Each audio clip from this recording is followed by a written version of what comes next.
taking them all. Storytelling is tied in with the Trinity, with the doctrine of creation, with the incarnation, with death and resurrection, and with the great denouement of the eschaton, or to use Tolkien's great word, the final eucatastrophe. How could we not be storytellers? We worship God the writer, God the written, and God the reader.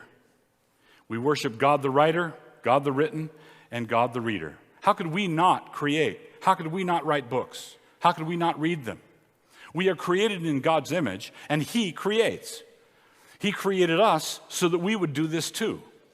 He came down into our world to show us how it is done.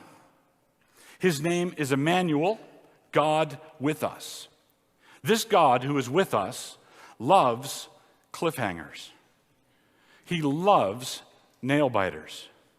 On the mount of the Lord, it will be provided, and not 3 days before. On the mount of the Lord, it will be provided. Exile and return stories are everywhere. So are death and resurrection stories. So are the elder shall serve the younger stories. Once upon a time, there was a king who had 3 sons. Now, what do you know already? You know already that the youngest of those 3 sons is going to get the girl. You know that, but suppose I wanted to argue. Prove it, prove it, prove it. No, God has built the world as a platform of story. The whole thing is a story, and we tell stories because we are mimicking, we are imitating God, who tells the grand story.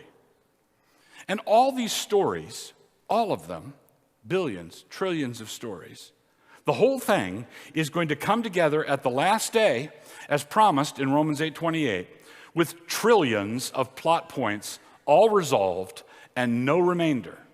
All the tattered stories that are in this room, all the billions of tattered stories that attend God's people all over the world, the persecuted saints who are at this moment crying out to God for deliverance. How long, O Lord?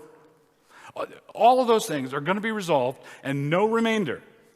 And the great throng will be gathered before the throne, and they will cry out with a voice like many waters, saying, "That was the best story we ever heard."